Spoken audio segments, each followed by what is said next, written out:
Mensaje claro. El desfile del Día de la Victoria, el pasado miércoles en Pekín, no solo maravilló al mundo por su espectacularidad. Mucho más que eso, el fenomenal, el colosal desfile representó un mensaje al mundo sobre la propuesta civilizatoria de China para el futuro. Comienza al fin la era china y de los países emergentes. Muy buenas noches, muy buenas tardes y muy buenos días. Desde Berlín, Alemania, comenzamos la transmisión número 258 de Demoliendo Mitos en la Política Charlas. Nos acompaña al otro lado de la pantalla desde Madrid, España, el señor Juan Antonio Aguilar. Hola, Juan Antonio, ¿qué tal todo por ahí? Muy buenas, muy bien. Aquí empezando a ver si acaba ya esta semana que ha sido de infarto, ¿no? Es decir, por la cantidad de noticias y de cosas a comentar ha sido absolutamente intensa. Semana de infarto y semana asiática, por sobre todas las cosas, iniciada por la cumbre anual de la Organización de Cooperación de Shanghái en Tianjin, en las afueras de Pekín, seguida posteriormente por el fenomenal, colosal, magnífico desfile del Día de la Victoria en China, en Pekín, y coronada incluso hasta el día de hoy por el Foro Económico Oriental o Foro Económico del Este en Vladivostok, Rusia. Antes de comenzar con el análisis, Juan Antonio, presentamos un poquito de las espectaculares imágenes del pasado miércoles, transmitidas en directo por nuestro canal. Esto, algo de lo visto. Juan Antonio, antes quizás del análisis más racional, más cerebral, más meditado, ¿qué sensación generó en vos este desfile en tu primera, como espectador de lo visto ese día ahí? Bueno, lo primero, y más viniendo, habiendo estado en el mundo militar, ¿no? El nivel de perfección en el que se puede llegar a hacer un orden cerrado es impresionante. Yo, desde luego, recomiendo a aquellos que sean antimilitaristas, pero recomiendo a todos aquellos que les interese un poco estos temas ver el desfile porque no tiene desperdicio. Es decir, pero desde la llegada de las autoridades hasta todo lo demás, un coro de miles de personas, el homenaje a la bandera, o sea, el despliegue de la bandera, el pase de revista de las tropas y, por supuesto, el desfile y en fin, es que es impresionante. Es decir, esto es una fórmula de mostrar músculo. Bueno, no tanto por los sistemas de armas presentados, porque, a ver, que nadie sea estúpido. Se ha presentado los sistemas de armas que el gobierno chino quería presentar. Sabemos fehacientemente que hay toda una serie de sistemas de armas que no se han presentado en el desfile, porque son alto secreto. Incluso algunos sistemas que se iban a presentar en el desfile, finalmente se decidió retirarlos. Por ejemplo, un dron nodriza que dentro de gran tamaño, de gran envergadura, que dentro de él lleva multitud de pequeños drones para lanzar ataques en enjambre. Es decir, este iba a ser presentado y finalmente se decidió que no se presentaba, así como los prototipos de aviones de sexta generación, tampoco los hemos visto, ¿no? Lo importante y donde se nota el poder militar es fundamentalmente en el grado de cohesión, de unidad, de disciplina de las unidades. Es decir, si esto es la norma en todo el ejército chino, pues efectivamente han mostrado mucho poder, porque el factor fundamental a la hora del combate, a la hora de la verdad, la hora de la verdad, cuando tienes que enfrentar a un enemigo, sí, claro que es importante tus sistemas de armas, ¿no? Y la tecnología que utilices, pero tanta importancia como eso tiene la cohesión de las unidades, la doctrina militar, la disciplina, y eso se ve claramente en el orden cerrado, ¿no? En la coordinación de todos, y bueno, pues, es decir, nos indica también el nivel del mando, es decir, del mando militar, o sea que, vamos, no tiene desperdicio. Es decir, yo el desfile en sí fue todo un aviso, fue una demostración de poder, pero además no solamente por lo que ocurría en la avenida principal de esta plaza de Tiananmen, sino también por esa foto, la foto del siglo, de lo que va del siglo, de la tribuna, donde había 28 jefes de Estado y a la derecha de Xi Jinping se encontraba Vladimir Putin y a la izquierda Kim Jong-un.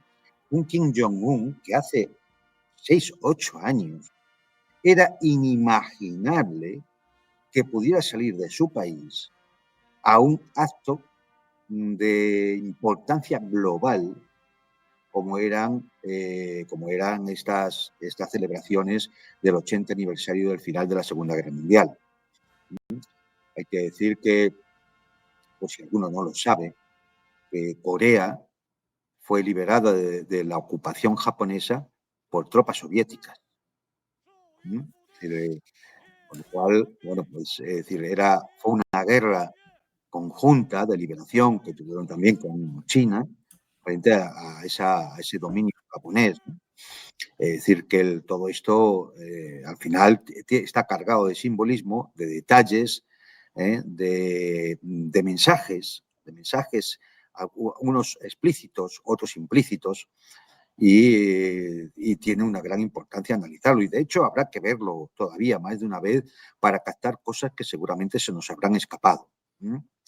Porque, ya digo, la importancia de todo esto seguramente no somos capaces ahora mismo de captarla en su completitud, porque habrá que ver, en principio, cómo se irán desarrollando, cómo será todo un proceso del que hablaremos después, todo un proceso de cambio en el orden internacional, en el orden global, en la geopolítica mundial. Y esto es lo más importante.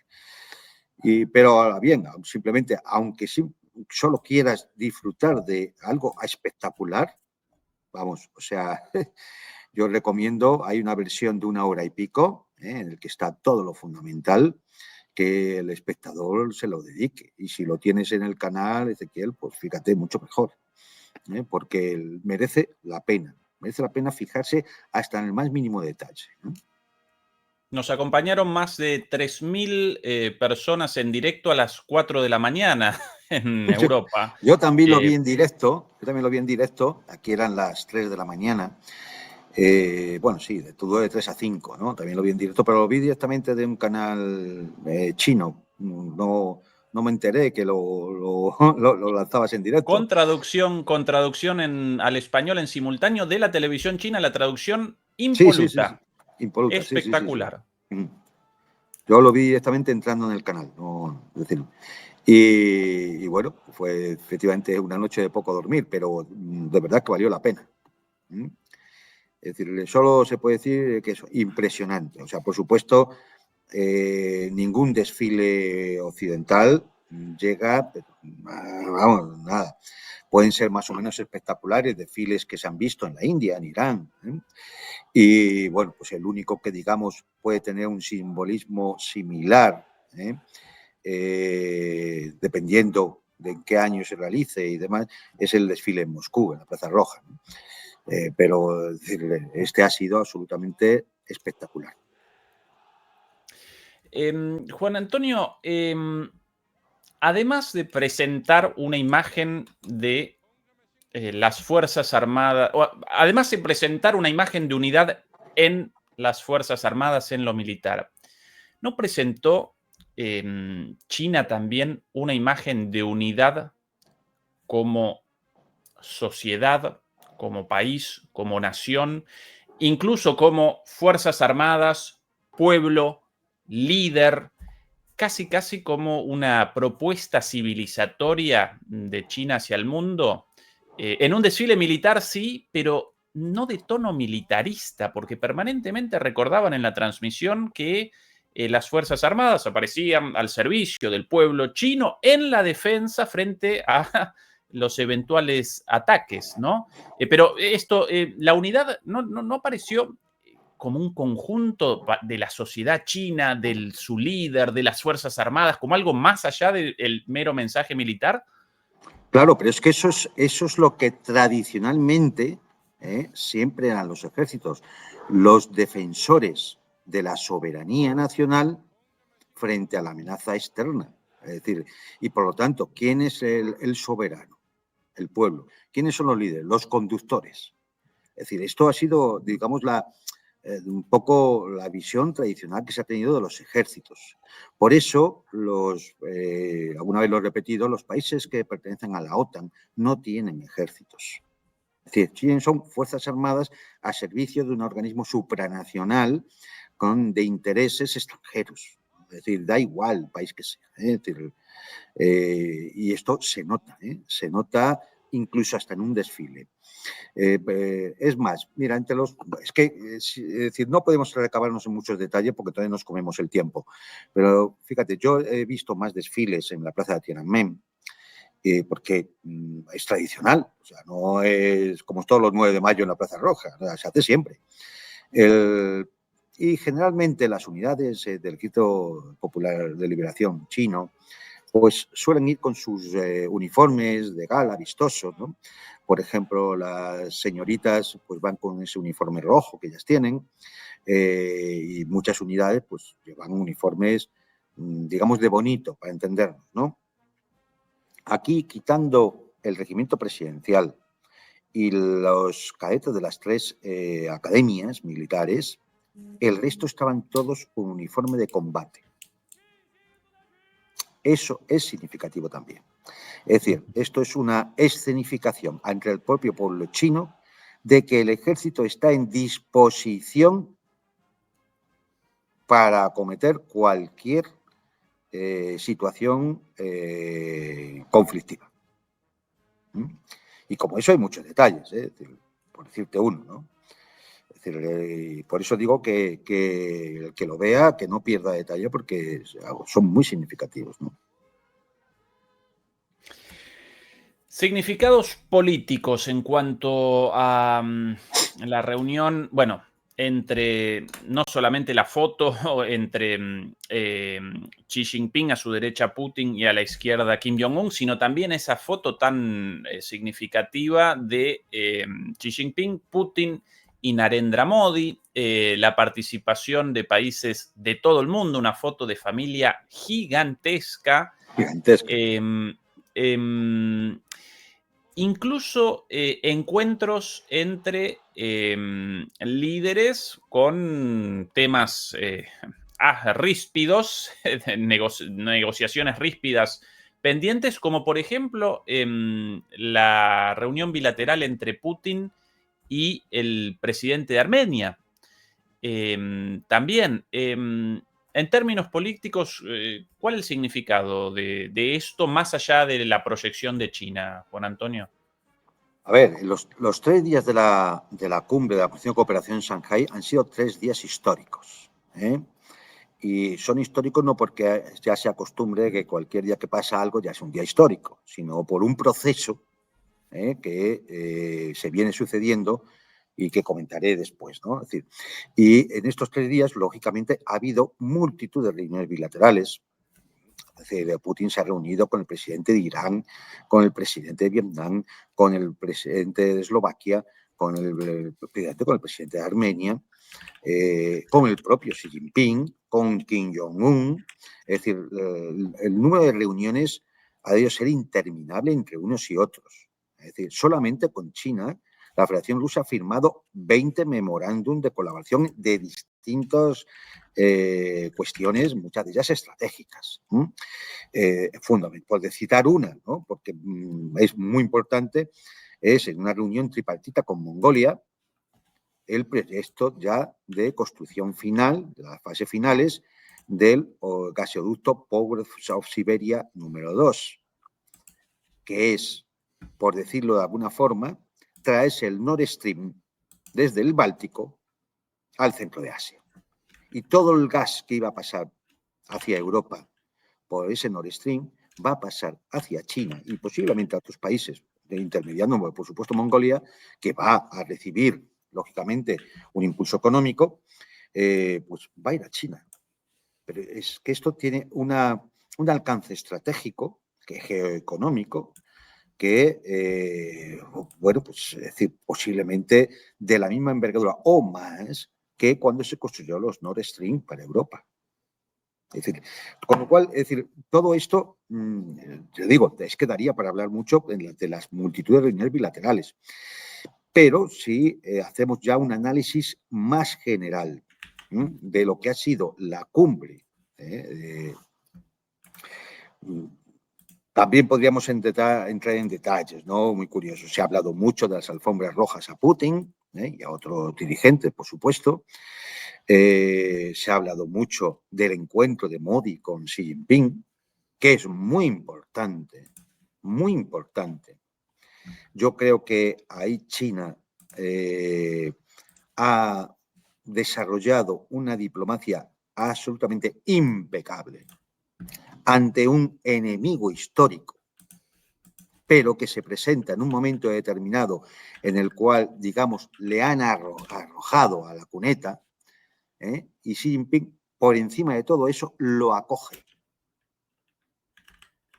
Le acoge y además le hace una propuesta, como decían, de bailar juntos, que tienen que estar unidos en estos momentos.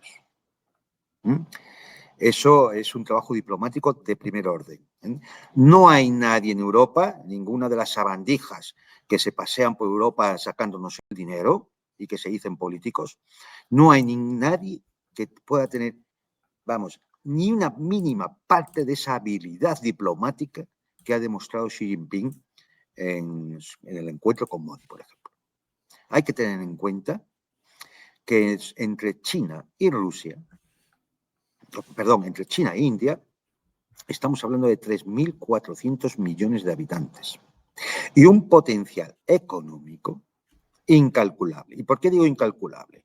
Porque algunos se vienen a remitir a las cifras oficiales de Producto Interior Bruto que nos cuenta, por ejemplo, el Banco Mundial, ¿no? Que no es que sean falsas ni nada por el estilo, sino que no hacen una distinción entre lo que es economía financiarizada y, por lo tanto, humo, de lo que es economía real productiva.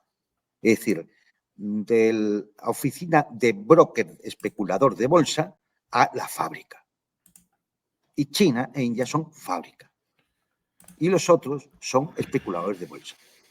Entonces, claro, es decir, por eso no he traído aquí las cifras económicas, porque es que no reflejan una realidad que va mucho más allá, ¿no? Que es la realidad efectivamente de la capacidad productiva. Que si a eso le sumamos las reservas en materias primas de todo tipo que tienen todos los países euroasiáticos, gran parte de los países que allí se juntaron, bueno, pues lógicamente esto supera toda posibilidad de alcance, por ejemplo, de un G7 que sigue viviendo de las rentas, y nunca mejor dicho, de las rentas, de unas cifras que da el Banco Mundial o el Fondo Monetario Internacional que, aunque sean cifras brutas, no reflejan una realidad económica. Y esto es importante tenerlo en cuenta a la hora de analizar realmente el alcance de la cumbre de la Organización de Cooperación en Shanghái. He dicho la suma demográfica de China e India. Pues si sumamos toda la cantidad de países que allí estuvieron, estamos hablando de bastante más del 50% de la población del mundo. Y estamos hablando posiblemente de una cifra cercana o superando ya el 50% del PIB mundial. Las mayores reservas de oro. Y, por supuesto, la inmensa mayoría de las fuentes energéticas y de materias primas de todo tipo.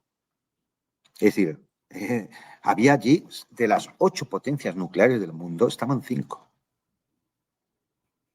Es decir, todo esto hay que ponerlo en su justa medida, ¿no? Entonces, ¿qué tenemos, no? Y ya, por intentar analizar ya con más profundidad, que yo imagino que a estas alturas, porque al fin y al cabo, pues de noticias, todos estos días, nuestros espectadores habrán estado saturados, sobre todo si están metidos en canales de Telegram y demás, ha sido un continuo, noticias que han ido surgiendo de los 3 días de la cumbre, del día del desfile y de los actos en Pekín y, por supuesto, ya de la apertura del Fondo Económico Oriental en Vladivostok. Es decir, todo esto que ver.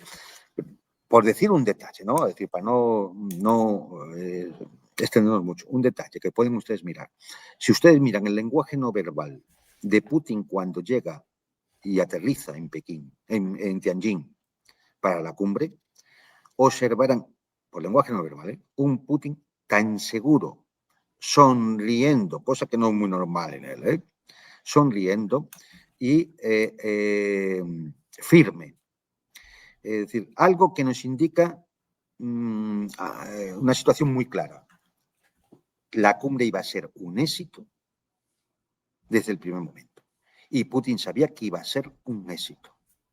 Y de ahí esa actitud de firmeza, confianza, autoconfianza, que demostró desde el mismo momento que baja de la escalerilla del avión. Es decir, esto como detalle, como un detalle más que pueden ustedes observar, ¿no? Y vamos a un análisis más profundo. Es decir, ¿qué tenemos? Bueno, como sabéis, la Organización de Cooperación de Shanghái realmente es un proyecto euroasiático. Se conformó por 10 países inicialmente, como una forma de colaboración no solamente económica, sino también en el tema de la seguridad. Y esto tiene su importancia en estos momentos, ¿no? Hay que decir que esta organización supranacional está conectada a otras organizaciones supranacionales también propias de ese mundo multipolar, porque esta es una organización, quizá la principal, y esto yo lo avisé ya más veces, quizá la principal organización multipolar ahora mismo del globo, la Organización de Cooperación de Shanghái. Pero está, es decir, de alguna forma incluso se superpone, se solapa con otras organizaciones supranacionales, por ejemplo, los BRICS. India, China y Rusia están en los BRICS, y Brasil, y Sudáfrica, y algunos otros países, Irán, es decir, que han estado en la cumbre de la Organización de Cooperación de Shanghái. O, por ejemplo, con la Unión Económica Euroasiática, donde hay países del centro de Asia que también están en la cumbre de Shanghái. O, por ejemplo, la ASEAN, en el sudeste asiático. Ahí estaban Vietnam, y estaba Myanmar, y estaba Camboya, estaba Indonesia, aunque no ha podido ir el presidente por los disturbios que hay en el país. Ahí estaba también, bueno, se solapa también el nuevo banco creado por la OCS, se solapa con el propio Banco BRI, que se montó precisamente para el desarrollo de todo el tema de la ruta de la seda, el proyecto chino. ¿Qué nos indica esto? Bueno, yo no sé cuánto tiempo tardará en este proceso histórico, pero es evidente que estas organizaciones en gran parte van a converger en una sola entidad, porque es lógico y normal. Es decir, si se están solapando, llega un momento en que va a ser ridículo, porque van a tratar lo mismo en unas reuniones que en otras. Los mismos temas. Es decir, con lo cual acabarán convergiendo. Fijaros lo que puede ser la convergencia solamente de estas entidades que hemos citado. la Unión Económica Asiática, la ASEAN, el BRI y los BRICS, ¿no? Pero es que además tienen relación porque hay estados que están en estas otras con otras estructuras supranacionales también de carácter multipolar, unas más, otras menos, pero en general casi todas tienen bastante carácter multipolar. Por ejemplo, la alternativa bolivariana de las Américas. Ahí estaba en Shanghái, estaba Cuba representada, estaba el presidente de la Asamblea Nacional de Venezuela. Brasil Dilma está en los Rousseff, BRICS, de claro. Brasil, Dilma Rousseff como presidenta del Claro, Banco del BRICS. claro, es decir, con lo cual, efectivamente, tanto Mercosur como el ALBA, es decir, tienen países que están ahí también representados en la negociación de cooperación en Shanghái. Lo mismo podemos decir de la Unión Africana. También había representantes africanos en la cumbre de Shanghái. Lo mismo podemos decir del Consejo de Cooperación del Golfo o de la Liga Árabe. Ha ido hasta el primer ministro egipcio, ¿no? Es decir, con lo cual hay todo un engranaje de organizaciones supranacionales de carácter regional que van necesariamente, por la solapación de unos países y otros, van a tener que acabar convergiendo. ¿Convergiendo en qué? Evidentemente en un nuevo modelo de organización global, de un nuevo orden mundial. ¿Quiénes no estaban? Salvo Robert Fico, que ha tenido un valor importante, es decir, y de aquí hay que quitarse el sombrero, de estar allí, es decir, también estaba Lukashenko por Bielorrusia, pero bueno, eso era normal, ¿no? Pero lo de Robert Fico le ha echado, y Alexander Bubis también, el de Serbia. Con lo cual, todo esto hay que reconocerlo, ¿no? Es decir, nadie más de Europa, nadie más de Europa, nadie de Norteamérica. Por supuesto, no iba a estar ningún representante japonés, ni australiano y Nueva Zelanda, porque eso al fin y al cabo es la OTAN del Pacífico, ¿no? Podría haber estado Donald Trump, porque estaba invitado. Yo no sé si de esto en algún momento Trump se tendrá que arrepentir, porque hubiera sido un momento, vamos, donde efectivamente Estados Unidos podía haber hecho valer que él también puede ser parte de ese mundo multipolar. Porque están en un dilema, están en un dilema. Con lo cual, bueno, pues tenemos que decir que este proceso histórico es el que va a llevar, el que comenzó de una forma casi sorda, ¿no? Es decir, cuando se creó los BRICS, cuando se creó la Organización de Cooperación en Shanghái, durante muchos años, pero para los que aplicamos el método geopolítico, el análisis, y aquí tengo que hacer una cierta crítica, incluso a compañeros en algunos medios de comunicación con los que me toca compartir tiempo, que da que no sé, como la sorpresa, ¿no? Como si qué cosa tan rara ha pasado, ¿no? ¿Cómo es posible? ¿No? ¿Cómo es posible? No. Si esto ya lo hemos venido avisando desde hace, Ezequiel, años, que esto es un proceso histórico que tiene sus hitos, a veces se estancará un poco, irá más lento, otras veces acelerará, como ahora, pero el proceso, salvo Cisne Negro, y el Cisne Negro puede ser muy negro, pues tendría que ser una guerra mundial, es un proceso imparable. Y va a suceder. Va a suceder. En algún sitio he comentado cómo realmente lo que estamos viendo es la plasmación práctica de aquello que se denominaba el triángulo Primakov, del gran geopolítico ruso, que fue primer ministro y jefe de los servicios de inteligencia, Eugeni Primakov, ¿no? De un eje euroasiático, ¿no? En el cual, bueno, pues lo que se va construyendo es una gigantesca red de comunicaciones, de flujos comerciales, de clústeres económicos que van a provocar un desarrollo equilibrado, porque si no, no es posible construirlo, en todo el continente euroasiático, con sus ramificaciones en otros continentes, por supuesto. Y este es el gran potencial que tiene este proceso iniciado y que en estos momentos es irreversible, por mucho que peguen alaridos los líderes europeos o sueltes abruptos Trump. Es decir, es irreversible.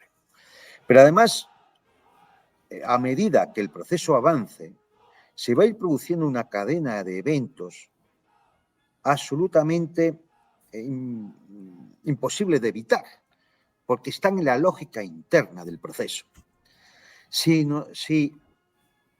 todas estas organizaciones supranacionales van confluyendo, porque están en algún caso muy solapadas, van confluyendo, van convergiendo y van construyéndose esas redes que hemos dicho de comunicaciones, transportes, clústeres económicos, etcétera, etcétera, necesariamente esas relaciones económicas, esas relaciones de desarrollo, van a llevar a relaciones de defensa y seguridad, inevitablemente, porque habrá que defender esas redes.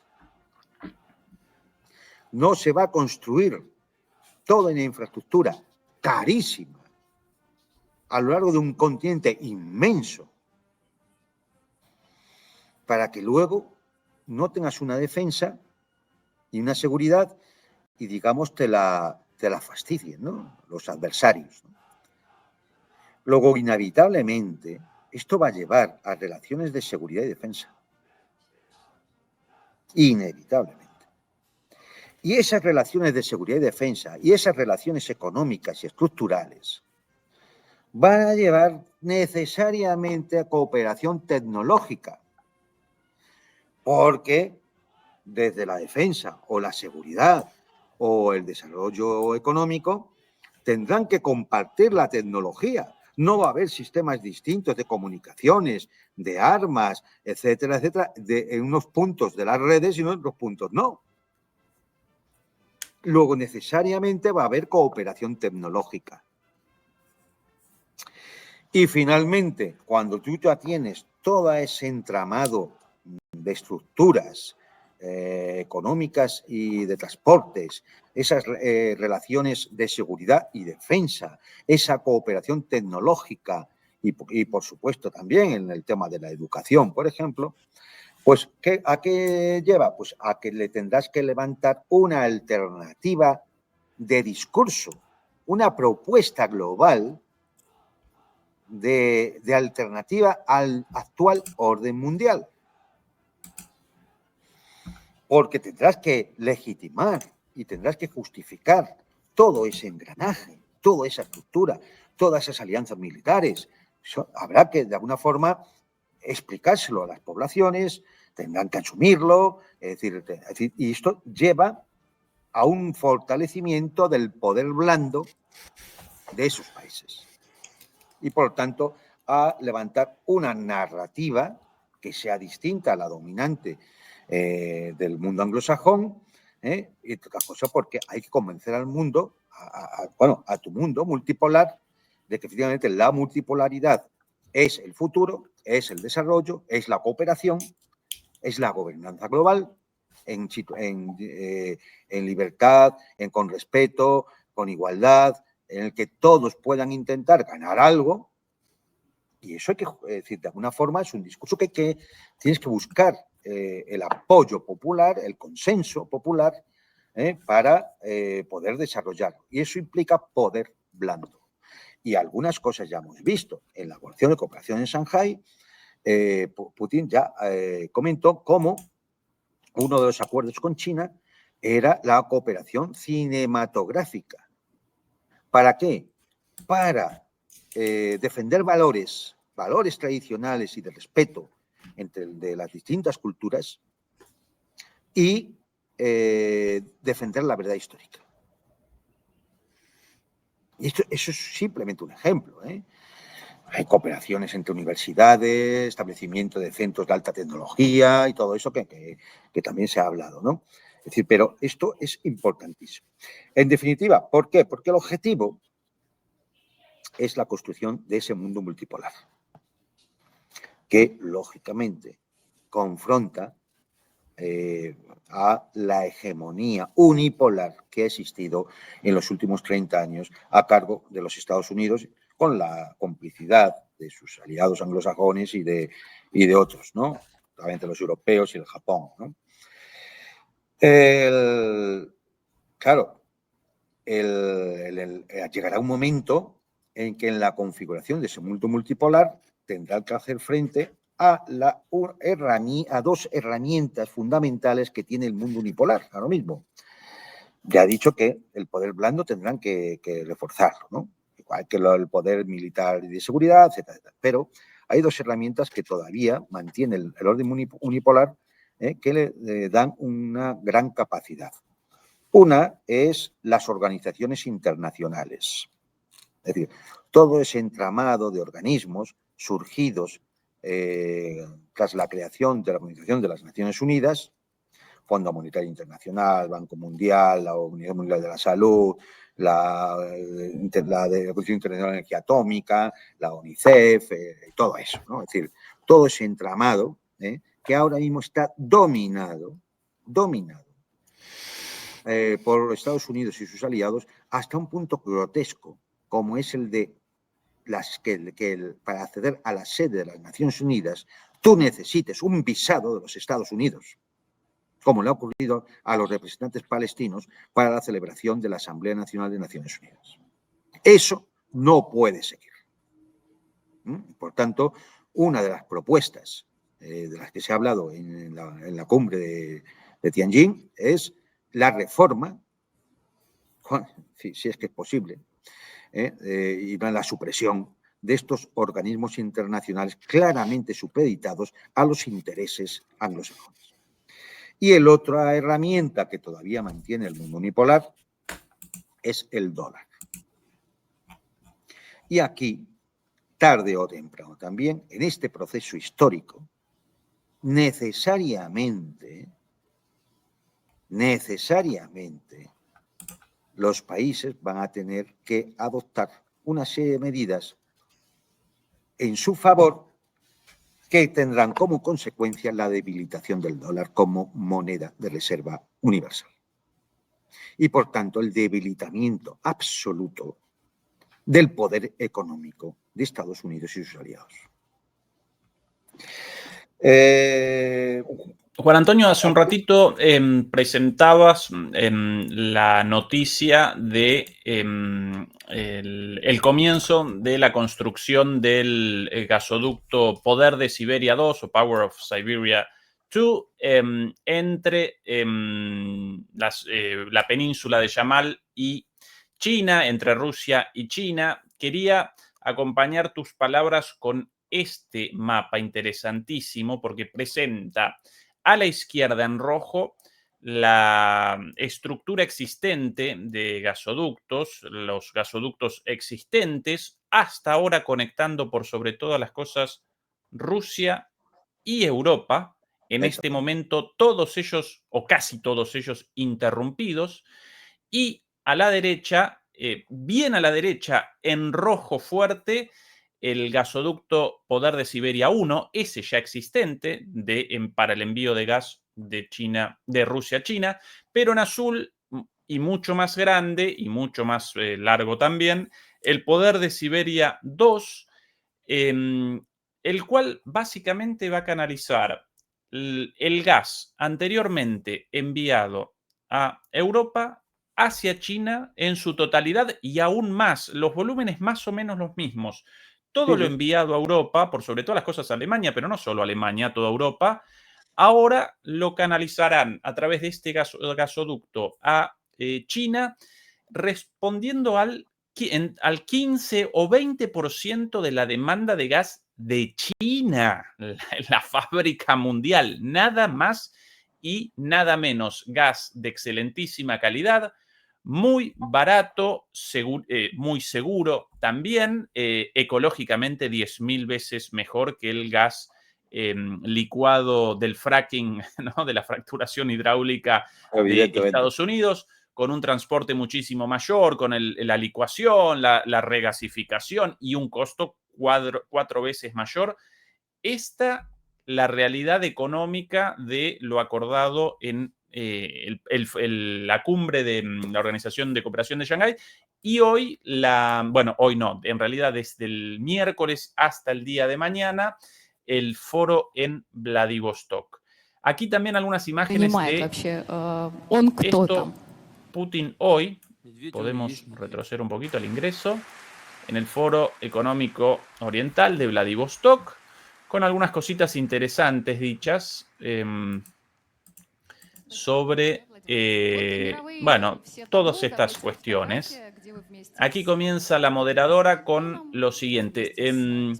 Presidente Putin, fotografías suyas junto al señor Xi Jinping y al señor Narendra Modi han circulado en tabloides en todo el mundo. Simbólicamente describieron esto como una nueva alianza entre el elefante, el dragón y el oso. Mi pregunta es, ¿qué papel juega el oso en esta alianza? ¿Quién es? Bueno, responde Putin, el oso es solo el oso. La moderadora, bueno, pero es un oso formidable. Y ahí ahora en serio, Putin, acabas de mencionar hacia dónde mira nuestra águila. Perdón. Esto en referencia a al escudo ruso con 2 águilas, una mirando hacia la izquierda, otra hacia la derecha. Esto mencionado por esta periodista un segundo antes de que comenzara este extracto. Y acá la periodista, bueno, acabas de mencionar hacia dónde mira nuestra águila. Al este, al oeste y también al sur. Hemos discutido este tema muchas veces con colegas y ha afirmado que nuestro compromiso, la expansión de la cooperación y los esfuerzos conjuntos con nuestros amigos de la región Asia-Pacífico y el sur global no tienen ninguna relación con la política actual. Porque miren, con el presidente Xi Jinping, por ejemplo, iniciamos este extenso trabajo conjunto hace 20 años. No está conectado con las circunstancias actuales, se basa en intereses nacionales mutuos. Nuestras economías se complementan, somos vecinos, compartimos intereses, enfoques y valores tradicionales, quiero enfatizar. Bueno, esto dicho, más adelante en algún momento, también otra broma de Putin, mencioné la interacción entre el dragón y el elefante, y el presidente Xi Jinping también lo mencionó, esto entre China e India. Luego añadieron el oso, que por supuesto simboliza a Rusia, pero aquí estamos en el lejano oriente. Por cierto, el tigre más grande del mundo es el Ussuri, el tigre ruso. El tigre de Siberia, por cierto, el felino más grande de todos. Pero en concreto, Juan Antonio, interesante esto. La señora quería una respuesta de Putin en cuanto a esto de las águilas mirando al oeste y al este, ahora las dos mirando al este, y Putin respondió, no. Nosotros ahora mirando al este y al sur. Claro. Esa es la respuesta de Putin. Claro. No, es decir, el tema es que el oeste simplemente ha levantado un muro. Ha levantado un telón de acero. Y entonces va a sufrir las consecuencias. Es decir, yo sé que esto es difícil de captar inicialmente, porque como da la sensación de que vivimos al día, que las noticias se suceden como si no tuvieran relación unas con otras, ¿no? Y entonces Putin lo dice, son 20 años. Que si vamos al momento de la creación de la Unión Económica Eurasiática, de la Organización de Cooperación de Shanghái, de la creación de los BRICS, estamos hablando ya de 2 décadas. Estamos hablando de 2 décadas. Entonces, es decir, no obedece a que ahora esté Trump o a que diga Macron, no sé qué majadería, ¿no? No obedece a nada de eso. Esto es un proceso histórico que comienza en el momento en que, lo que sé, por decir un hito, ¿no? Es decir, por decir un hito. El día que Vladimir Putin, en la Convención de Seguridad, la cumbre de seguridad de Múnich, suelta aquel famoso discurso en el cual hace un llamamiento al mundo multipolar, cuando todavía Putin estaba pidiendo el ingreso en la OTAN. ¿2007 o 2008?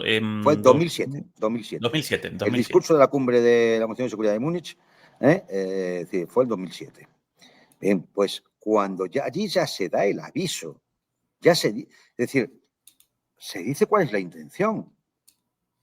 Ahí, ante las risas de algunos o el desprecio típico de la soberbia supremacista occidental de otros, no se le hace caso a aquel Putin todavía joven. Bueno, pues ahí se inicia un proceso. Él lo advierte.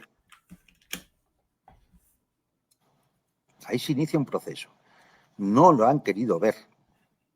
No lo han querido ver. Es verdad que en algún momento podía ser difícil de ver. Claro, ¿quién iba a imaginar que iban a cometer una torpeza con India como la que han cometido? O con Brasil. Bueno, esos son simplemente aceleradores. Pero el proceso estaba en marcha. Nadie se fue de los BRICS en todos estos años. Solamente Argentina paró. Cuando ya estaba con un pie dentro, paró. Y vamos a ver cuánto dura esa parada. Hasta la caída de Milei, básicamente. Claro, es lo que va a durar. De un Milei que, por cierto, está ahora mismo ya, es decir, ya es la comidilla de todos los cotilleos en Buenos Aires, ¿no? Es decir, las grabaciones surgidas y todo lo demás, que por supuesto detrás están los hackers rusos, ¿no? Como siempre, ¿no? Es decir, los hackers rusos son una cosa impresionante. Y bueno, pues, es decir, este proceso va continuándose. Y por eso a veces yo me quejo del pobre análisis geopolítico que realizan algunos, porque es verdad que hombre, no es fácil adivinar cómo van a ocurrir las cosas a 20 años. Eso lo sabemos todos. Es decir, pero a 5 años, que es lo que se llama el cono de escenarios plausibles, es muy típico del método geopolítico. Porque las cosas en 5 años pueden sufrir aceleraciones y demás, pero no sufren fracturas históricas que digan el mundo cambió. Es decir, no, el mundo cambia. Tú ves un detonante y pega un cambiazo, pero eso es porque ya había una serie de causas profundas detrás. Esto lo hemos repetido 1000 veces, ¿no? Es decir, cuando se asesina al archiduque Francisco en Sarajevo en 1914, esa no es la causa de la Primera Guerra Mundial. Ese es el detonante. Las causas ya estaban antes. Es decir, hay un postulado máximo que tener en cuenta siempre. La guerra comienza antes del primer tiro. Siempre. Siempre comienza antes del primer tiro. Antes del primer disparo.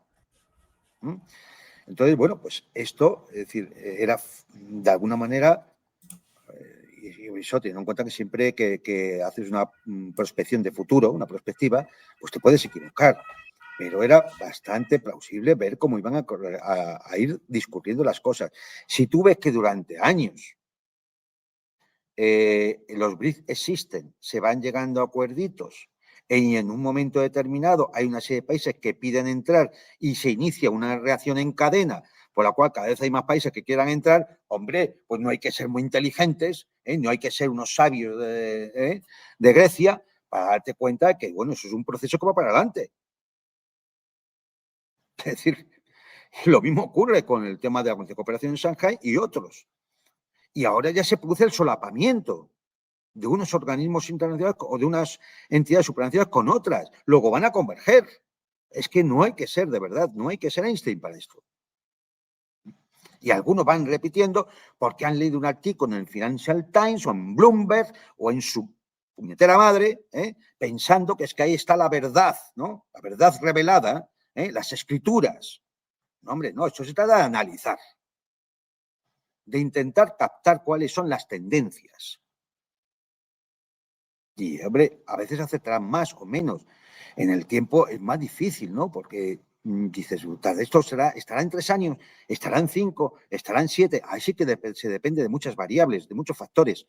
Y ahí te puedes equivocar más. Pero del proceso en sí, el proceso en sí ya es imparable.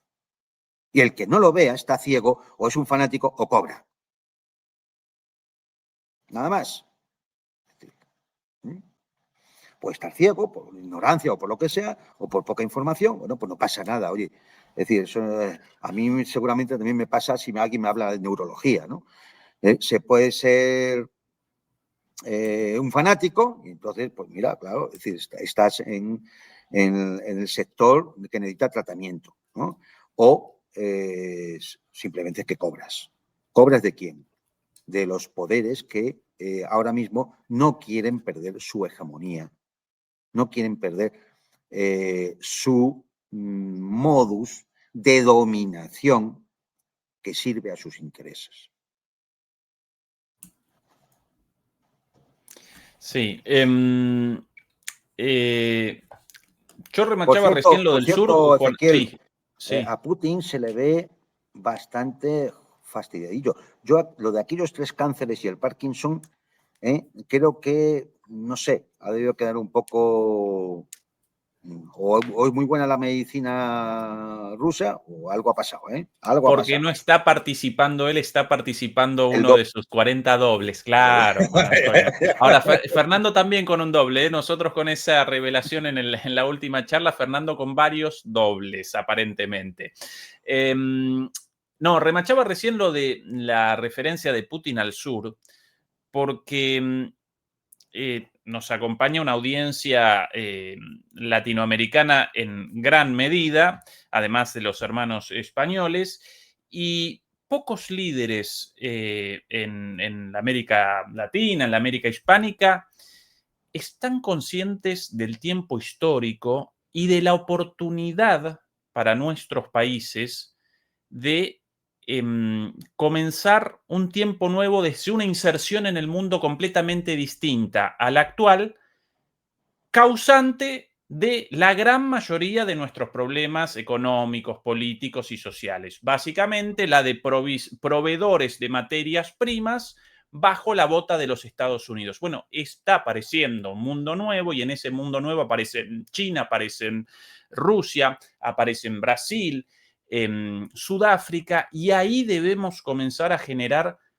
las alianzas, las sinergias, el desarrollo y no en machacar con las viejas fórmulas caducas del neoliberalismo impuesto por Estados Pero Unidos es que, con su fórmula de opresión, o bien de dictaduras militares cuando quieren intervenciones directas, o bien de endeudamiento a través del Fondo Monetario Internacional. Esa es la relevancia de todo esto para nosotros en América Latina. seguramente, Ezequiel, no sea que los líderes de los países de América estén ciegos. Yo, es decir, mucho me temo, y lo digo por la experiencia europea, no crean que es porque los vea en la distancia y diga si es que no dan más de sí. No, lo digo por la experiencia europea. Es decir, yo creo que en gran parte de ellos no es que no se percaten de que el mundo está cambiando, porque el mundo ha cambiado. No, es que sirven a sus amos. Bueno, eso sin dudas, ¿no? Eso Es sin que dudas. sirven. Pero incluso, Juan Antonio, del lado de los líderes populares, si bien acompañan estos procesos, en mi opinión no están conscientes, quizás Lula sí por su rol estratégico, pero conociendo las fuerzas políticas nacionales y populares en América Latina, en mi opinión, no están aún conscientes del carácter estratégico de estos cambios, de su velocidad y de las oportunidades. Pero bueno, eso como nota Sí, al pero pie. mira, pero también es Sí. porque también en los movimientos populares en América, yo creo que sufren una enfermedad que seguramente la hemos inoculado desde Europa, que tendríamos que a lo mejor vernos en el espejo y si no somos los culpables. Por ejemplo, de una izquierda que sigue bajo ciertos esquemas, esa izquierda europea de raíz californiana, una izquierda que, por ejemplo, se olvida de sus objetivos políticos reales sobre la que se construyó, como eran las clases trabajadoras, ¿no? O de fijarse en cuestiones identitarias de un orden inferior, que pueden ser importantes en algún momento dado, pero hombre, cuando se resuelven la contradicción fundamental, ¿de qué te sirve decir, yo qué sé, cualquier pueblo originario de estos, ¿no? Indígenas, dice, no, hemos sido reconocidos. Hombre, pues sí, es muy importante. Pero eso no va a cambiar el modelo socioeconómico, el modo de producción neoliberal con el cual te están pisoteando. Es decir, si no entendemos cuáles son las contradicciones fundamentales, pues seguiremos en la vieja política, los viejos esquemas, las viejas discusiones, las viejas narrativas, y de ahí no se sale, porque ahí es donde ese poder sin territorio de los poderes transnacionales, de los poderes globalistas, ahí es donde ellos se arraigan y dominan. Como ocurre en Europa, ¿eh? Es que no, es decir, ese sin no es dudas, algo extraño. ese sin duda es una cuestión, el giro hacia la política identitaria y a veces incluso en los movimientos populares el giro hacia el neoliberalismo progresista. Pero bueno, quería en realidad, Juan Antonio, establecer el foco en esto. La respuesta inicialmente de Trump, al día siguiente de la ceremonia, consultado, respondía esto. Fue una ceremonia hermosa, creo que ha sido realmente impresionante. Pero entendía la razón por la cual la estaban haciendo.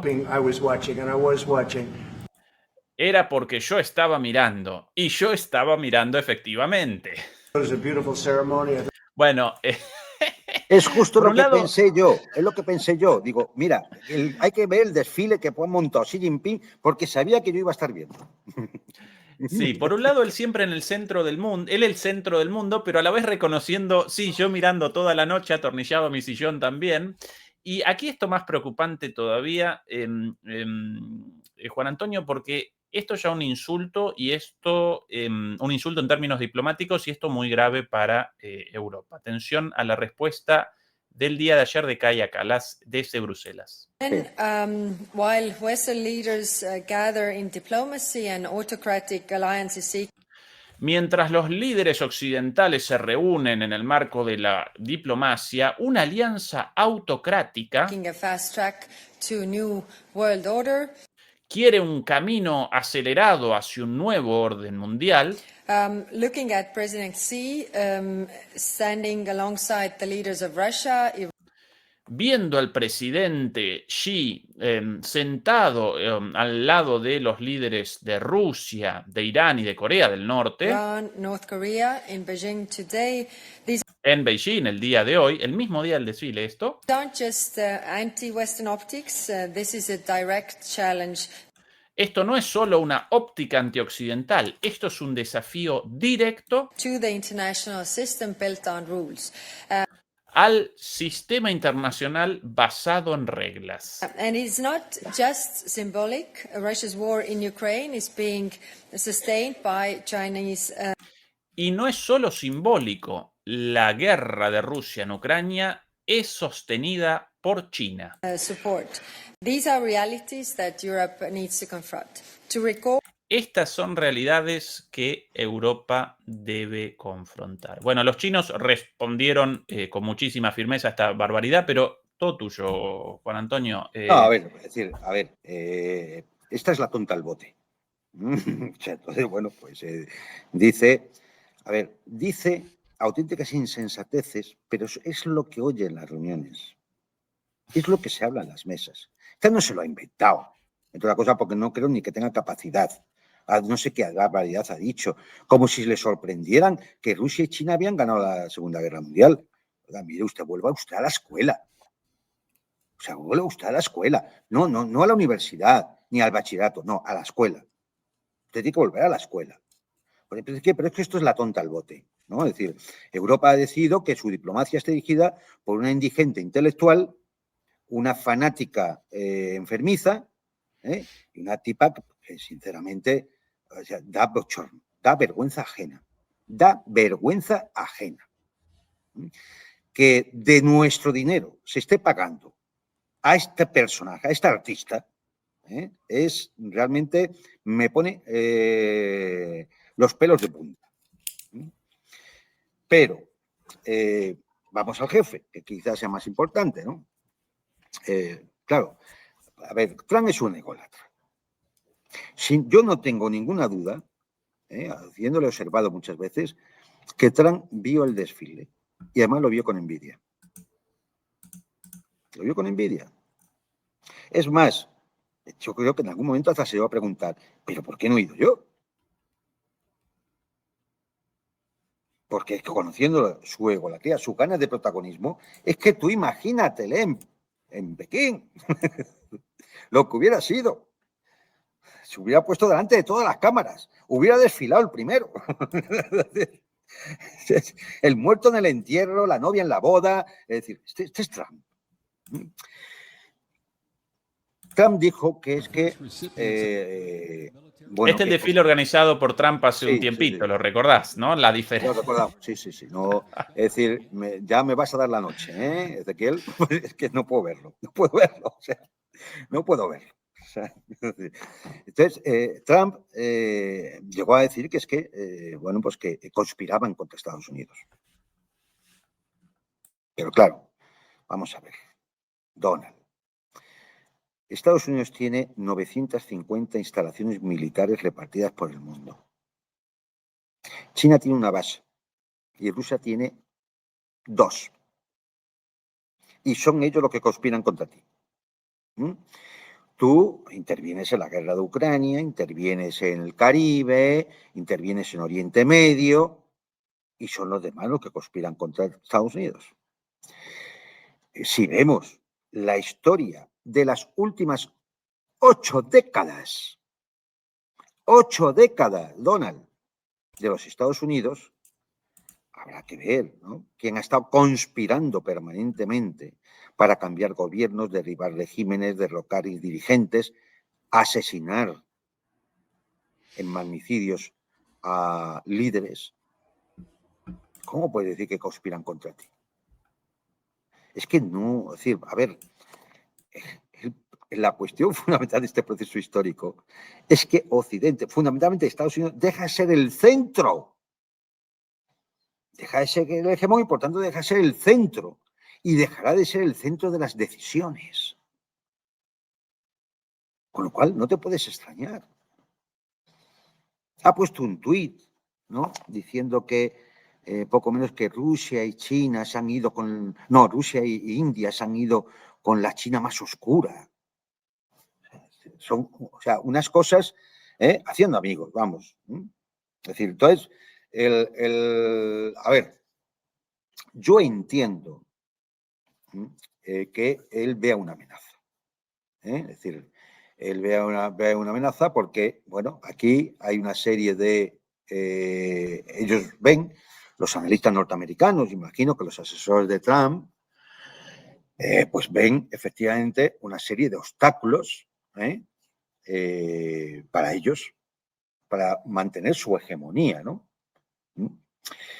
Uno, voy a decir muy brevemente, son 3 grandes obstáculos, desde mi punto de vista. Uno es una razón geopolítica, ¿no? Que es la dinámica propia de toda hegemonía, en la cual tiene un proceso de nacimiento, de desarrollo, llega a un punto máximo y luego empieza a decaer. El máximo proceso de desarrollo es cuando ya controlas esos organismos internacionales que sirven para dominar a los demás. Es decir, cuando secuestras su soberanía. Bueno, es lógico, y esta razón hegemónica, bueno, pues, o sea, esta razón geopolítica es que su hegemonía está en peligro. Y es comprensible, hay que verlo así. Hay una razón geoeconómica, ¿no? Y es que la crisis estructural del propio modelo económico, basado en un neocolonialismo y el poder del dólar, pues también empieza a debilitarse. Porque los pueblos buscan su soberanía, buscan explotar sus propios recursos, buscan desarrollarse y no tienen por qué pagar un diezmo para establecer sus relaciones comerciales pasando por el dólar. Y, por lo tanto, hay una razón geoeconómica importante para que las élites norteamericanas se preocupen, las élites occidentales en general, pero sobre todo las norteamericanas o las anglosajonas se preocupen, ¿no? Y luego hay una razón ideológica. Y es que toda su superestructura ideológica construida a través del dominio de la narrativa, se puede venir abajo en el momento que un poder distinto le confronte y le pueda ganar. Le pueda ganar en la geoeconomía y en la geopolítica. Y entonces toda la narrativa se puede venir abajo. Y por lo tanto toda la superestructura ideológica sobre la cual ellos han basado su dominio. Entonces, con estas tres obstáculos, pues es normal que la primera reacción que pueda tener, lógicamente, Trump, que es el que gobierna, el hegemón, pues sea de este tipo, ¿no? Y más conociendo cómo es el personaje, es decir, ya su particularidad, su particular personalidad, ¿no? Pero claro, aquí hay solamente dos opciones. Solamente hay dos opciones. Llegados a este punto, ya solo hay dos opciones. Una, no aceptar el proceso, no aceptar que ese mundo multipolar va a aparecer, va a surgir, está surgiendo, ya ha surgido de determinada forma y se va a desarrollar más. Si no lo acepta, se va a poner en marcha el famoso dilema de Tucídides y nos llevan a la guerra, porque intentarán ya en una salida desesperada evitar el colapso con un gran conflicto bélico. Aún así, eso no garantiza que no colapse, como colapsó el Imperio Británico, aunque allá fueran vencedores en la Segunda Guerra Mundial. La otra opción es aceptar que el mundo que viene es así, porque el mundo ha cambiado, y que el mundo que viene es así, va a ser multipolar, y entonces buscar una posición dentro de ese mundo multipolar, no voy a decir privilegiada, pero sí al menos, digamos, que les favorezca. Una posición importante, digamos que tener la silla más grande en la mesa,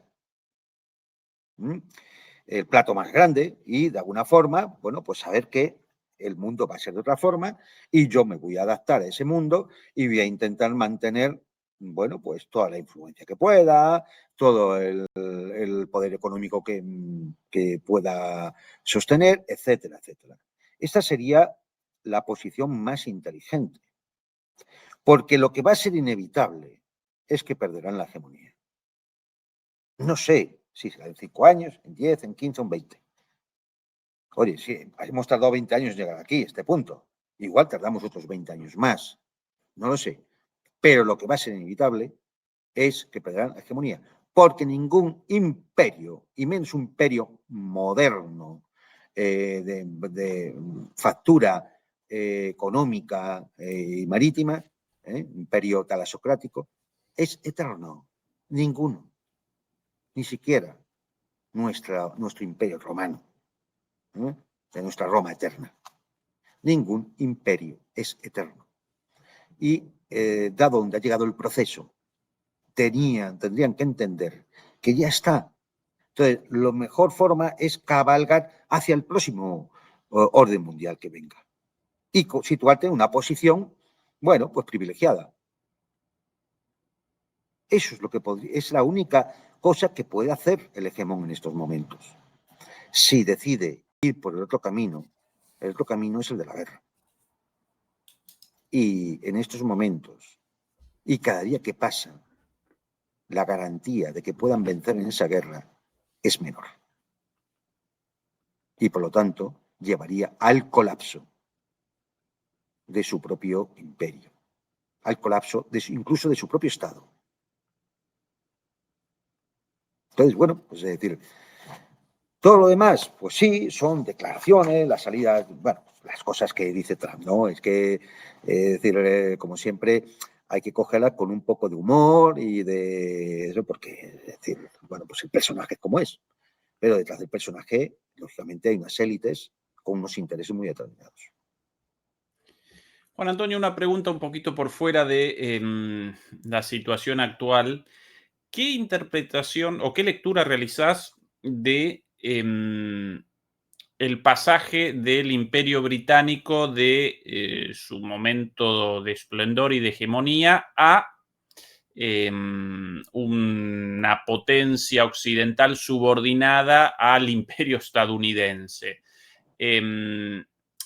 ¿Realizaron un manejo o realizaron una No, bajada verás. inteligente o en realidad protagonizaron una caída aparatosa?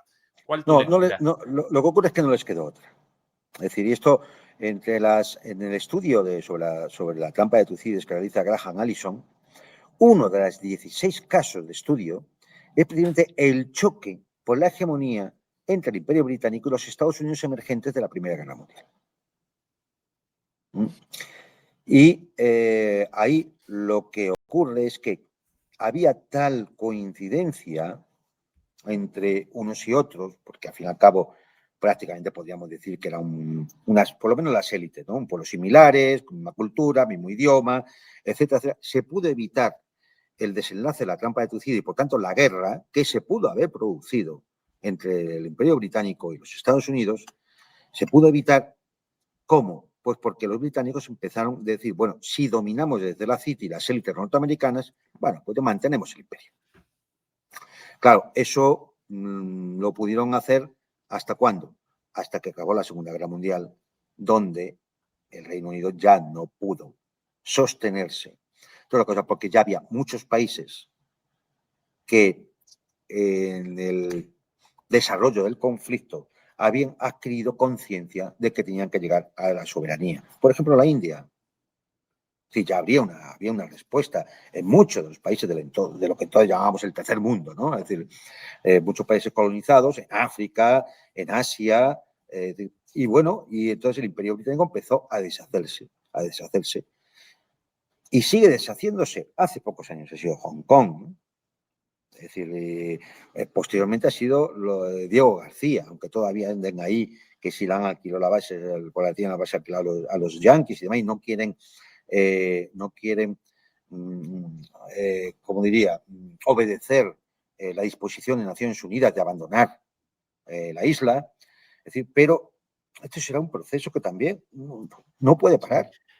Ahora, Juan Antonio, al día de hoy, la City de Londres y los servicios de inteligencia británicos presentan un poder muchísimo superior a la estructura Efectivamente. política, social de Reino Unido, devenido en un país intrascendente a escala global, Porque, hombre, desde la City de Londres, y de los lo que servicios es, de inteligencia. claro, y su servicio de inteligencia, que están al servicio de la City de Londres, porque, a ver, al revés de otras monarquías europeas, no voy a hablar de la española porque es un chiste, ¿no? Es decir, al revés de otras monarquías europeas, la monarquía británica sí tiene poder. Sí tiene poder. Y está muy interrelacionada con la City de Londres y con sus servicios de inteligencia. Todo eso prácticamente es un continuo. Y ese poder se ejerce precisamente por influencia sobre las élites dirigentes en otros sitios. Es decir, desarrollan mucho poder blando porque tienen mucho dinero, porque parte de las élites globalistas de ese poder sin territorio están allí centralizadas, y a veces incluso entran en conflicto con las élites norteamericanas. Por ejemplo, el conflicto de Rothschild y sus amigos con Rockefeller y los suyos. Es decir, hay ciertos choques a veces entre las élites porque no siempre todos los intereses coinciden. Pero efectivamente todavía tienen mucho poder por el Banco de Inglaterra y todo el oro que se ha ido llevando allí, porque aquí cada tonto que surge acaba depositando el oro del país en el Banco de Inglaterra. Sin ir más lejos, por ejemplo, Milei, por decir uno, ¿no? Cuando no es robado, como el oro de Afganistán o de Libia, cuando no es directamente robado. Entonces, bueno, pues digamos que se ha convertido en un puerto pirata con mucho poder, con mucho dinero, y eso hace que todavía tenga una influencia. Por otro lado, también porque a las élites norteamericanas siempre eso han sido de un nivelito intelectual bastante por debajo de las élites británicas. Son más zorros, más listos, más inteligentes, tienen la cosa más clara, tienen más historia. Los británicos, que muchas veces esas élites norteamericanas, que a veces hombre, y sobre todo en los últimos años, da un poco pena. Es decir, si Marco Rubio es parte de la élite norteamericana, claro, es que a ver. A propósito de élites, en este caso la mirada en Europa, el día de ayer estas imágenes, la coalición de los dispuestos, también conocida como la coalición de los puestos o de los indispuestos, o sí, la coalición de la risa, en París, en una reunión entre todos ellos, con Zelensky también, en la cual deliberaron sobre las garantías de seguridad para Ucrania. Finalmente, hay Vitkov ahí, a la derecha, en la conferencia de prensa encabezada por Macron, supuestamente Macron presentó el compromiso de 26 de 35 países, esta coalición, para el envío de tropas, pero sin confirmación y a la espera de la decisión de los Estados Unidos respecto a esto, como siempre, que sí, que no, que caiga un chaparrón, al final nada concreto, pero todo este circo entre, bueno, los sospechosos de siempre, ¿no? Ahí Stubb, von der Leyen, Tusk, Macron, el de la izquierda, el de Luxemburgo.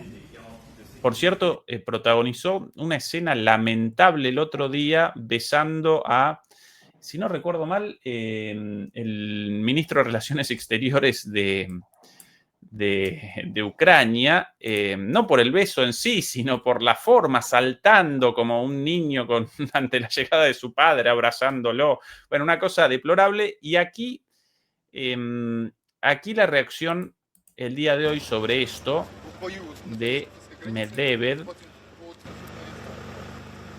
consultado sobre esta cuestión.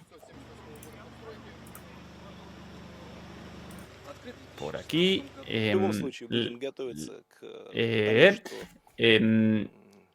La pregunta sobre, bueno, esta reunión. En cualquier caso, también debemos prepararnos para cambios en nuestras relaciones, ya que no podemos ignorar el hecho de que Finlandia ahora es miembro de la Alianza del Norte.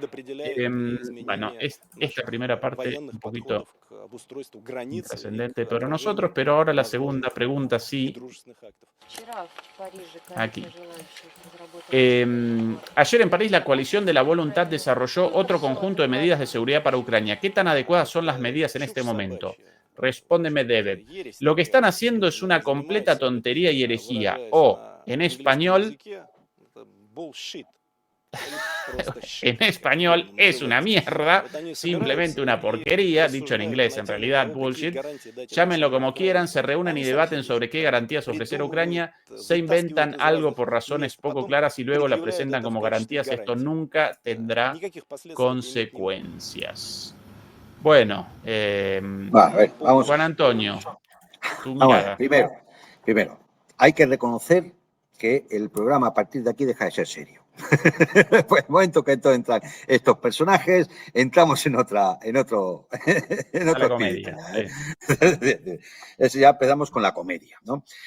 La coalición de los puestos, porque es que, de verdad, es que están todos puestos.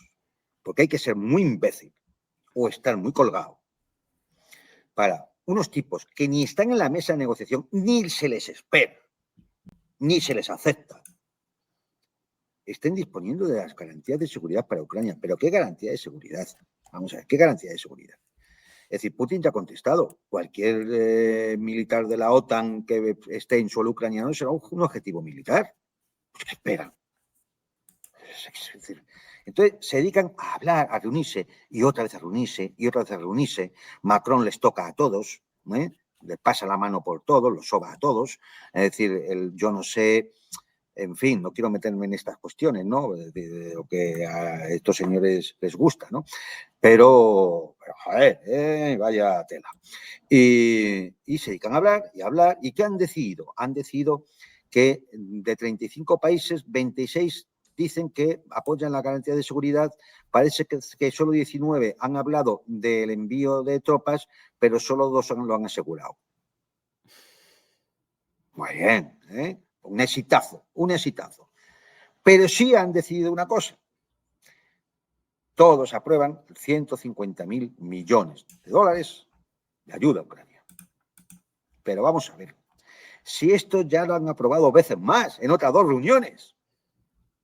Yo tengo aquí la relación del el robo que van a realizar a los ciudadanos europeos para sostener el chiringuito que estos tipos se tienen montado, ¿no? El 5% del PIB en defensa, 850.000 millones para el rearme. El tema del servicio militar obligatorio, que también hay que pagarlo, ¿eh? Es decir, la aportación norteamericana no se sabe, ni está ni se la espera. En total, casi 2 billones de dólares de presupuesto de defensa frente a los poco más de 100.000 millones de dólares del presupuesto de defensa ruso. Y todavía Rutte dice que hace falta más. Y aprueban ahora 150.000 millones más, que ya lo habían aprobado en la reunión anterior, que ya fue aprobado en la anterior. O sea, ¿esto qué circo es? O sea, se reúnen simplemente para robarnos. Nada más. Para meternos la mano en el bolsillo y robarnos la cartera. Para esto se reúnen. Porque luego, es decir, claro, es que es la coalición no solo de los puestos y de los incapaces y de los impotentes y de los indispuestos, como dice Moragón. Es que cualquier calificativo que le pongas les pega. Cualquiera. Son patéticos. Son patéticos. Y dicho esto, me repito, los responsables últimos somos los ciudadanos europeos que votamos a estas sabandijas. Sí, nosotros, los europeos, que es a los que votamos, a estos. ¿Quieren ustedes seguir con la gilipollez? Pues nada, sigan votándoles hasta que ya mandan a sus hijos y sus nietos a una guerra que sin sentido, perdida de antemano, simplemente para que ellos puedan seguir justificando sus facturas. Pueden seguir justificando su expolio y puedan seguir, bueno, pues sirviendo a los intereses de los consorcios que se van a enriquecer con la muerte de sus hijos y de sus nietos o de sus hermanos. Ya está. Y es que no hay más. Es decir, cada vez que veo a estos personajes juntarse, por un lado me entra la indignación y por otro la risa, porque es lo único que dan risa. Pero es que llevan año y medio para mandar 20.000 soldados. A ver, recordemos, es que llevan año y medio para mandar 20.000 soldados. Y no hay 20.000 soldados, vamos, que no los reúnen. Pero además siempre es para cuando se alcance la paz. Para cuando se alcance la paz. Pero vamos a ver, si una de las condiciones de la paz va a ser la neutralidad de Ucrania y la no presencia de fuerzas de la OTAN en Ucrania, ¿cómo va a ser para cuando se alcance la paz? Pero qué estupidez nos estáis contando. Todo para robarnos. ¿Qué estupidez nos estáis contando? Si en algún momento hubiera una zona desmilitarizada que separara, digamos, las líneas rusas de las líneas ucranianas, en esa zona desmilitarizada tendría que haber, en todo caso, observadores militares de países neutrales enviados por Naciones Unidas. De hecho, se ha hablado, en algún documento ha aparecido, que a la Casa Blanca se le ha presentado la posibilidad de enviar militares de Brasil y de Bangladesh como observadores militares, es decir, neutrales, en los cuales simplemente controlen que efectivamente se están cumpliendo los puntos que se acuerden en el acuerdo de paz o en el armisticio. Ya está. ¿Qué pintan ahí franceses, ingleses, luxemburgueses? ¿Pero quién va a mandar Luxemburgo? A ver, ¿quién va a mandar? Como mandan una compañía, se vacía el país. O sea, es decir, pero qué ridículo es esto. No nos damos cuenta. Claro, lo vemos a reunirse y con esa pompa y pensamos que son gente importante, que van a decir cosas importantes. Una banda de payasos, una pandilla de energúmenos, de sabandijas, que viven a nuestra costa, que no van a decir nada, porque en sus propios países están en los índices de popularidad más bajos que hemos visto en la historia de la Unión Europea. Macron no llega al 14% de intención de voto. Si tuviera un mínimo de dignidad y de decencia, aparte de resolver los delitos producidos por su relación personal, que no voy a entrar a ello, lo que tendría que hacer es dimitir, simplemente porque las encuestas están diciendo que el pueblo francés no le quiere, que está hasta las narices de Macron, que quiere que se vaya. Pero no, él sigue ahí. ¿Por qué sigue ahí? Porque no tiene dignidad, no tiene vergüenza, no tiene orgullo, no tiene honor. Y porque cobra. Y así, uno por uno, vayan viéndolos uno por uno, desde la Ursulita a la indigente intelectual de la señora Calas, y pasen uno por uno, en Italia, en Francia, en Portugal, en España, el Reino Unido, en Alemania, Polonia, Finlandia ya es que es de chiste, en Suecia, Noruega, uno por uno, vayan pasando. Y están ahí porque los hemos votado. Háganse, es decir, véanse al espejo. Porque los hemos votado. Último tema, quizás lo presentemos más rápidamente. Aquí... במדינת ישראל יש מחלוקות רבות בנושאים רבים. על שני דברים יש כעת בעם ובכנסת. קונצנזוס רחב. Ayer con lo siguiente, el ministro de Finanzas de Israel. El Estado de Israel tiene muchos desacuerdos sobre diversos temas, pero en dos cosas existe ahora, tanto en el pueblo como en la Knesset, en el Parlamento, un amplio consenso. La primera es la oposición total a un Estado terrorista en el corazón del país, el llamado Estado palestino. Después del 7 de octubre, muy pocos creen que Israel pueda permitirse multiplicar por 20 el tamaño de Gaza y ubicarla en una zona que controle geográfica y topográficamente todos nuestros centros de población.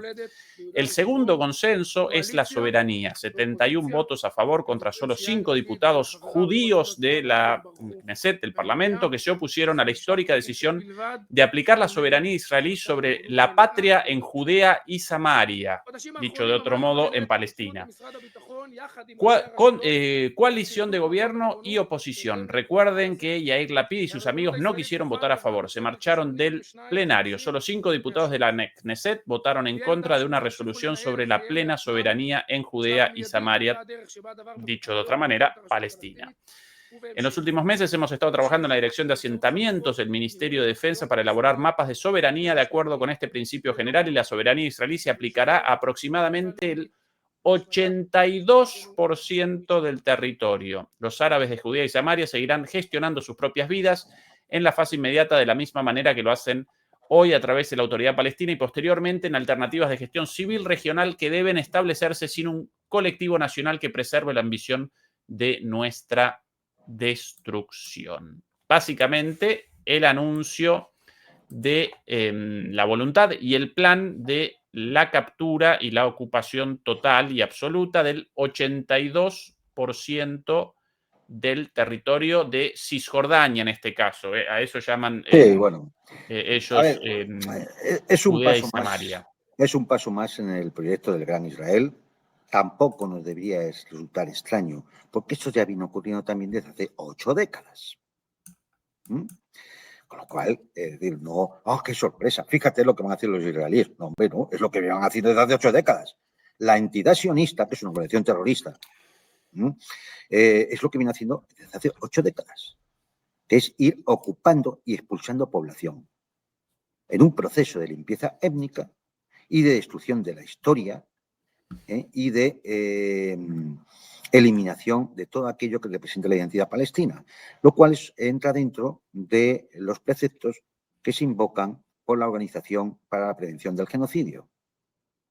Entonces, bueno, sí, pues tenemos ahí, pues como en su momento tuvimos al Estado Islámico, el Califato Islámico en el norte de Irak y Siria, y ahí tenemos el Estado de Israel, ¿no? Eso que llaman el Estado de Israel, es tan Estado como el Estado Islámico, de la misma naturaleza. Ahora bien, aquí hay una diferencia. esta entidad se sostiene, se arma, se organiza, se financia y tiene la cobertura diplomática y legal a nivel internacional. ¿Por quién? Por las mismas potencias, la potencia hegemónica y sus cómplices de la Unión Europea, fundamentalmente. Luego hay elementillos por ahí inclasificables, como Milei o la República Dominicana, o algunos así, que deciden apoyar, ¿no? Pero bueno, esto no tiene mayor recorrido. Lo importante aquí es que el mundo anglosajón y sus cómplices europeos son los que sostienen a esta entidad terrorista. Por tanto, la única esperanza que nos cabe es que con la aparición de ese mundo multipolar, esto se acabe. Y me temo, mucho me temo, por los fanáticos que dominan esa entidad, que no va a acabar bien. Yo espero que no, pero mucho me temo que es que solo hay que escucharles. Solo hay que escucharles para darte cuenta qué tipo de personajes son. Es que no están... No, o sea, la distancia conceptual con al-Baghdadi o con el líder de Al-Qaeda no es muy grande, Efectivamente, y por cierto, aquí imágenes del día de hoy en Gaza.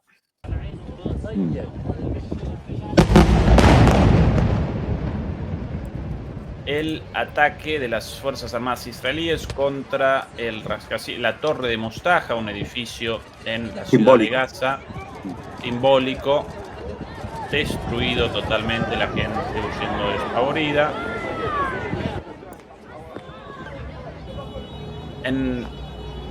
Voy a retroceder. Ahí visible los dos impactos, los dos misiles tremendos. Esto del día de hoy. Y aquí otras imágenes, Juan Antonio, tremendas también, de Gaza en 2023. Atención a esa imagen. Y ahora en un ratito la imagen de la misma avenida actual. Tremendo, tierra arrasada. Totalmente. Tremendo. Es exactamente la misma avenida, la misma toma.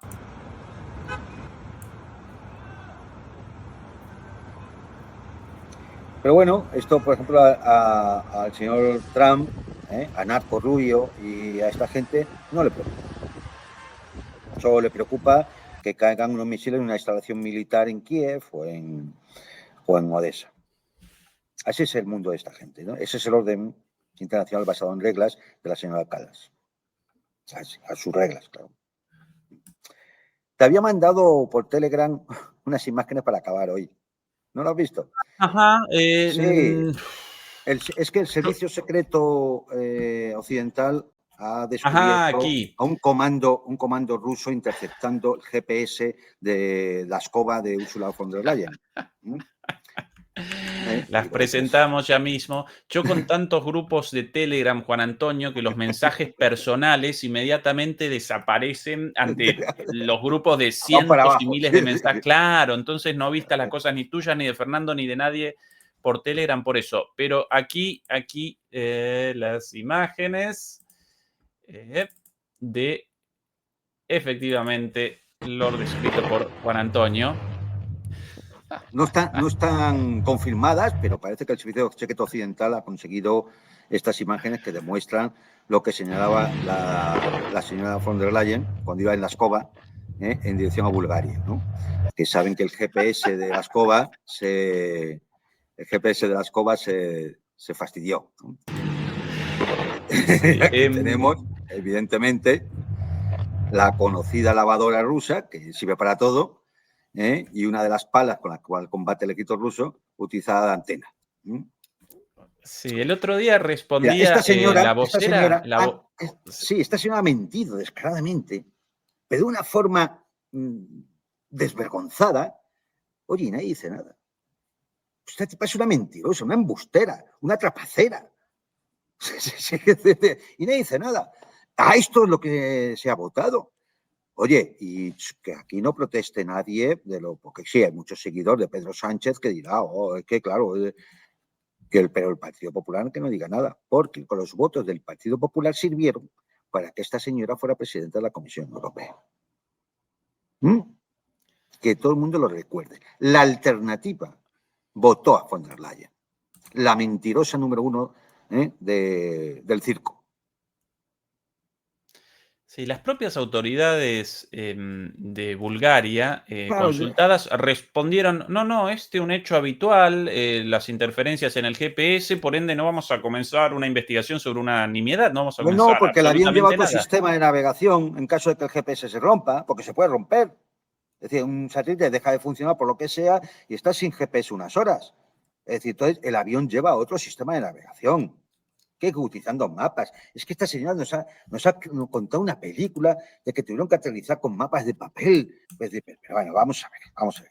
Pero además, por supuesto, Flight Radar 24 lo desmintió inmediatamente. Pues claro, es decir, lo tenían en pantalla. ¿Cómo que ha desaparecido el avión? ¿Cómo que no tiene transpondedor? ¿Cómo que no tiene el GPS? Lo tenemos en pantalla. Pero es que además, hombre, vamos a ver, ¿qué me quieren decir? Que un arma rusa consiguió anular el GPS de ese avión nada más. Solo de ese avión. Porque del resto de los aviones nadie ha hecho nada. Hombre, por favor. ¿No le dará vergüenza a la tipa esta? Además de ser una corrupta y robarnos el dinero de la cartera, ¿no le dará vergüenza? Y la gente se lo creerá. Sí, pero vamos a ver. Esta tipa es de lo más deleznable que nos hemos echado a la cara en años, en muchos años. Pero vamos a decir, bueno, pues ahí la tienes. Recibida en París, a esta no le pasó la mano por el lomo el Macron. No es de su estilo. Y entonces, y entonces nada, pues está recibida en París como si fuera alguien. Como una doctora, aunque su título de doctorado en realidad es fraguado, un fraude y reconocido por ella misma. Eso no lo recuerda nadie tampoco. No, eso. Fundamentalmente tiene estudios egipcios, ¿no? Lo de, ya sabes. Con la manito.